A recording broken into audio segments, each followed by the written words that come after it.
All right, Tilray, TLRY, and Aphria, which is APHA. These are two hot weed stocks that are happening. And this is a merger. We're going to take a look at the charts. We've got a bubble chart that's fun. And the merger is, well, actually, Aphria is like a way smaller. I mean, it's a bigger part of the merger. It's like 60 something % of the merger. But the share price, Tilray is like shooting up this bubble, and yeah, and Aphria is just kind of doesn't really have a good chart to trade. It's sort of headed the same direction, but it's really weak and weird. So I'm gonna look at pretty much the bubble set up on here. All right, so this is Tilray, and these are Canadian weed companies. That it's like two of the biggest Canadian weed companies. They'll definitely be the biggest Canadian weed company, and they'll be one of the biggest ones in the world. They're uh, they're registered in the U.S. They're on the U.S. stock exchange, but they're headquartered in Canada. Tilray is in Ontario. I think they're both there. And yeah, so this is a merger, and this bubble thing is happening like over a few days. This is like a GameStop looking chart where it just like picked up a super high trend line and it's getting crazy. Um, but yeah, the mergers sometimes second quarter, May, maybe something like that. Like this bubble is going to play out over the next couple of weeks, most likely. So trading this thing has nothing to do with like when the merger goes through. But the idea of the merger is these share prices are going to be combined. So, I mean, basically, you want to buy long and never investment advice, educational, blah, blah, blah. Yeah, Aphria is going to be worth, I mean, the share prices will get combined. So, like, if you wanted to hold one of them long before the merger, you would buy Aphria and not Tilray, but that's not what we're talking about here. This is a bubble trading situation. So I just wanted to show the takeoff is, you know, December. They're talking about mergers, and it started to pick up, and so we picked up a little bit higher trend line. January, about a month of kind of wobbling around on a weaker kind of trend line, and then we just popped up on our bubble line here, and it's steep. It's really aggressive. And let's get in on here. And this is just over a few days. This thing has gone absolutely nuts. So 8, 9, 10, yeah. 3 days we're up. We're up here and we're above support still. And so this still looks like a good bubble trend line. It's possible this thing goes parabolic higher. Let me just do a couple trade ideas. So, I mean, this is a great bubble trend line. We get a little pop, a little parabolic pop, and then consolidation to trend line, pop, consolidation to trend line, pop. This one's really aggressive. This is kind of a news blast pop and back to trend. And this one is a bit high off the trend line as well, but it looks like this trend line's still good. And so I don't really have a channel yet. Like this is still a little too hot, and we don't have crisscrossing. We don't have any crisscrossing stuff yet to really draw a channel out here, but this looks like a kind of a news pop, and it's really common for a news blast to go up off market hours and fall back down like this one did. It like drives up after hours, comes back during trading, but you can see it's a big hit on the trend line here. This is a really good hit on a trend line, really good support, and so it looks like it's still holding. It's still holding support on this trend line, and it's entirely possible to pick up. Let's use the green support lines for the weed stock, but it's entirely possible to pick up an even higher trend line, which we don't have yet. But it looks like it'll be pretty obvious about halfway through tomorrow. If we catch this trend line, if we hold it, sort of the generic thing is just kind of wobble in a channel. Oh, I don't want red. Let's do, I'll just white. Yeah. So the general thing is kind of wobble in the channel, pick up support, bounce around, and then do another kind of move up off support. Like that's the basic idea. And this one, it's Thursday, and trading would go to here and to here. So, I mean, a risky kind of aggressive move for like a call option. You could do a call option here that expires on Friday, relatively close to the money. Because just this trend line out to Friday is just kind of to here, like 75. So if it comes down to this area here, whatever, 58, 60, somewhere in there, like 75 is pretty reasonable for end of day Friday. It should get up pretty high sometime in there. But like a call option expiring Friday is really aggressive because like you're using all the time on the option, even though the time's kind of cheap because it's short. Like you got to get above your strike price. So I guess, yeah. Anyway, just the short dated calls, they're generally kind of risky, but if we catch support here and take off, this is just, a general support line, and we've hit it. Like these hits are just kind of uphill. These aren't really aggressive hits, but this is two pretty aggressive downward hits on the line. So it's possible to break through here. It has already come out on CNBC, so it is getting risky to keep trying to hold this line, but that's where the support is for tomorrow, kind of maybe an hour or two into trading at whatever, 60, basically. This area should be support. And a short dated call option maybe. And this thing hasn't broken down, so yeah, I don't know. I haven't looked at the prices of options on this, but short dated options are just super risky because if it goes sideways or against you, like your options just pretty much killed. Like it'll just go to zero. Like you'll lose the entire contract or close to it. So holding long, just buying the stock, I don't know. I don't particularly like the idea of buying like way up here on a bubble trend line. Like there's just too much downside risk. It's just kind of a trading spot coming into support here that looks okay. And then I guess the bubble breakdown, there's two kind of looks. Like if the bubble breaks down, like sometimes you just kind of break down and just wobble down to the next support line. That's just kind of a boring breakdown. And that is possible here. I don't think this trend line probably is not going to break. If it just kind of wobbled down, it's not going to break through like multiple trend lines. But the other kind of look is like the big bubble top thing, which this doesn't look like it would happen here. But like when you get to a bubble top area, like say this holds and it goes up, and then say it like edges sideways and pulls.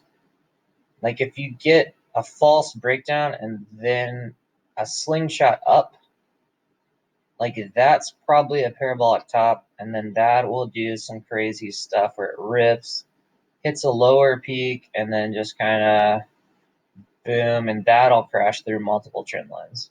If you get that kind of slingshot parabolic thing, like that's the backside of the bubble, and this is a great spot to put shorts on. If it does that, trading this is well, I mean, it's very good for option trading if you can do it, but it's extremely hard to find the spots and actually do them.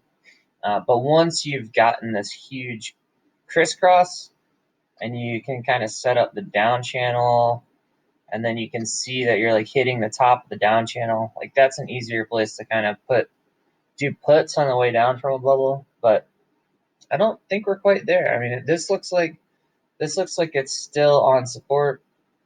It looks like it will still hold here. I mean, this kind of support line, well, 1, 2, 3. I mean, it's like whatever 5-to-1 odds that it's going to hold support and keep going up. This thing has broken on the news a little bit, but doesn't look like the chart doesn't look like this is like a major peak or like anything insane has happened yet. But it is a high angle trend line. So that's the Tilray chart. And then, yeah, I mean, that whole bubble probably plays out over a couple weeks, and then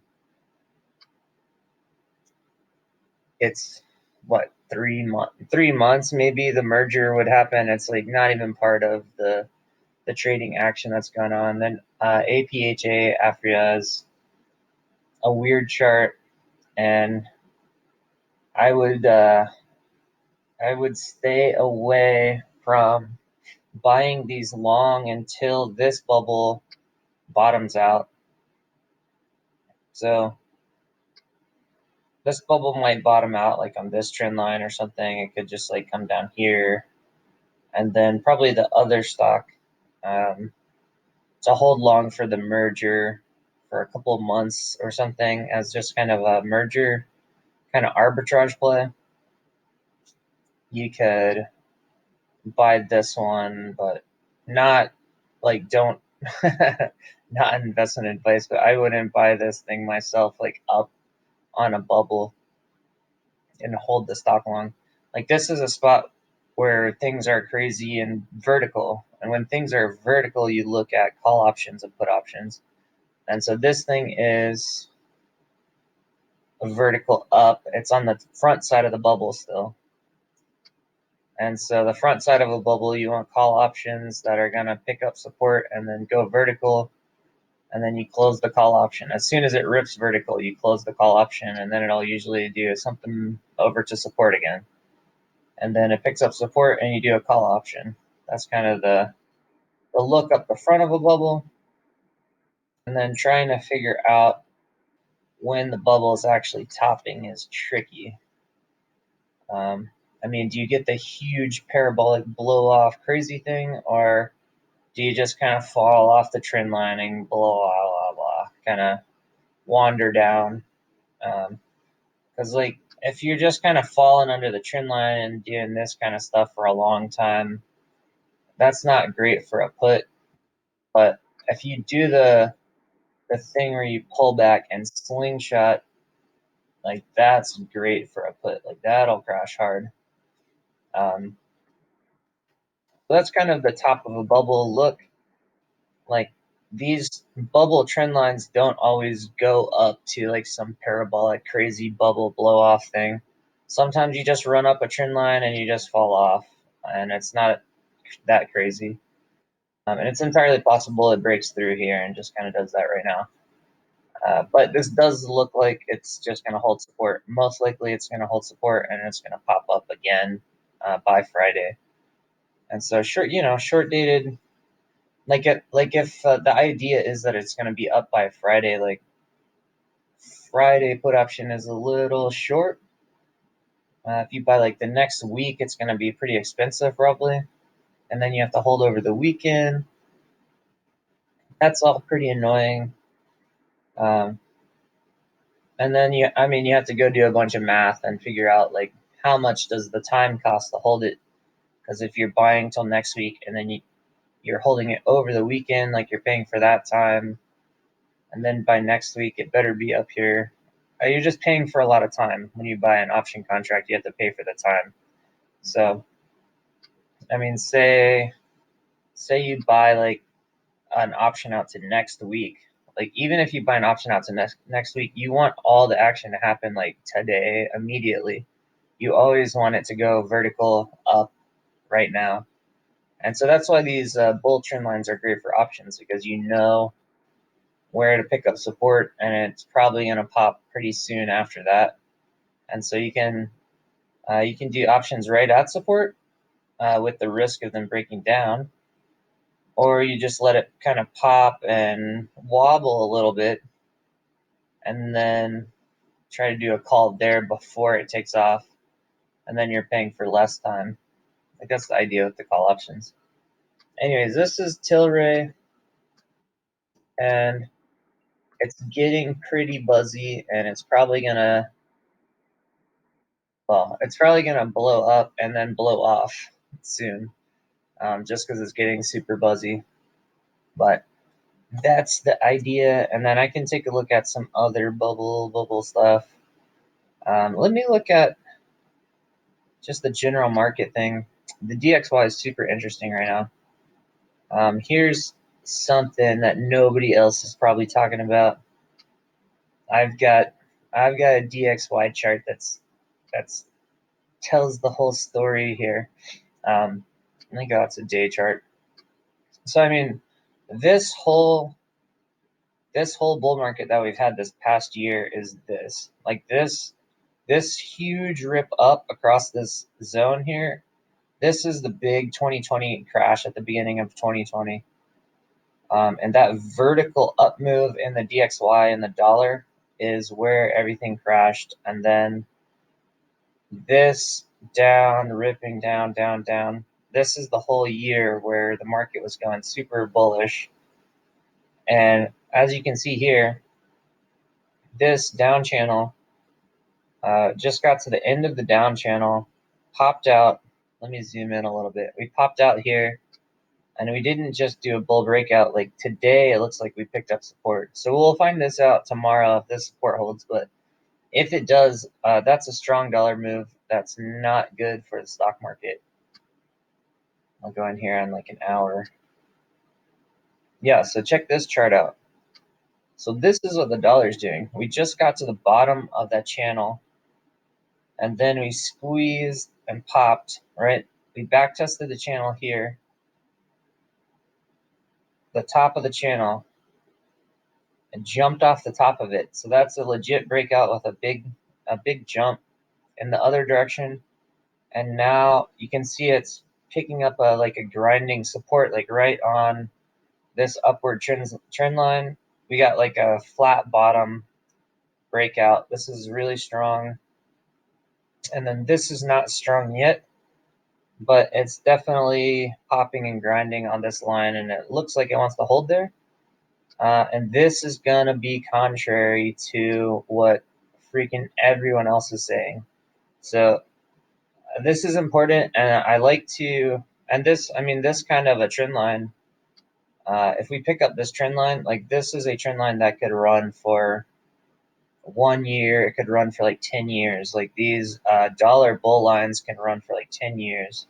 So, and they're not particularly great for the stock market if the dollar is going up. Like that weak dollar move was just like extra money thrown at the stock market. But when the DXY starts pushing up, people are going to move away from stocks into dollar assets, into treasuries, and also the DXY is the dollar against like Europe and other major currencies. So people are going to move from U.S. assets back into, European assets or different assets across the world. So, or different, bonds, like European bonds and stuff like that. So, like this is big flows that could flow out of U.S. stock market and into a bunch of other things. Into treasuries or other bonds or other markets. And so, yeah, a strong dollar line here. Anyway, this is calling it a little bit early. Like we just barely have a bounce, but I mean, we do have higher high, higher low, higher high. And if this higher low holds, it's not a super steep trend line. Like the last time we broke down from a down channel, like we just took off vertically. Like this is a pretty standard kind of trend line. And the last time we picked up a trend line about this angle was like 2010 or 2011, and it ran until 2020. Like we held this trend line. It was like 9 years or something like that. So it's possible, really early call, but it's possible we pick this trend line up and it could run for a long time. It could run for like 10 years or something. Yeah, so that's the DXY, and then I like to look at the US dollar versus Japan, because the DXY generally trades opposite to the stock market, but the US dollar to Japan sometimes gives you advance notice of what the DXY is going to do. And you can see the Japan broke out as well and pulled back as well. But Japan, the dollar to the Japan yen, sometimes you get a day or two advance notice of like what the dollar and the DXY might do. Like this has pulled down and really like ground out already for like a couple of days. So this is a good indicator that we're hitting a resistance area. So I'm kind of calling a strong dollar now, a little early before it happens, but it's something to watch, and it's something that's not good for the market. And also this breakout in the S&P, like we pulled down to the major top of this this consolidation zone, and this has ripped up way back up to all-time highs inside of the bull channel that we've been in. I don't know, I think 1 hour chart might be too tight for the S&P. But just I mean, we've been in this bull channel for a month or two in the S&P. We pulled down, caught support on the top of the volatility zone. That's a big support line to pick up. But this rip up in the S&P was against the dollar going up, which is extremely rare for the S&P to rip upwards while the dollar is going up. And if we pick up a strong dollar right here, it's a really weird spot for the basic US market to be sitting in, like getting kind of rejected off all-time highs inside this channel while the dollar picks up strong. So I think this is a very precarious place. Like the S&P should probably pull back at least inside the channel here. Here's 3 looks at the whole market, I guess. And the strong dollar means usually weak moves for the stock market. But the general idea here would be kind of just pull back across the channel. That's probably the most generic thing to look out for. Just more wobbling around in the channel. Now that we're back in here, if we break above this channel and start moving on top of it, that is going to be a like bubble blow off top setup where we're going to go like freaking crazy up. The whole market will just like rip up. If this happens, watch out. It's going to be a wild like explosion, probably blow off top thing on the whole market. That could take a couple months kind of to set up. Or a strong dollar move could just kind of pull us down, and we'll have to see what's up with this volatility zone, if we can stay above it or not. And it's still possible to get like a kind of a big move here. But yeah, that's just kind of where the S&P is now. And it's doing kind of a weird move that it hasn't been doing in the past like several years, where it's just doing like an aggressive move against what the dollar's doing. So this is just really questionable. This whole spot is really questionable in the S&P. What's interesting? Oh, Tesla. Yeah, so Tesla's in a rough spot right now also. Not also, because the S&P might explode to the upside, but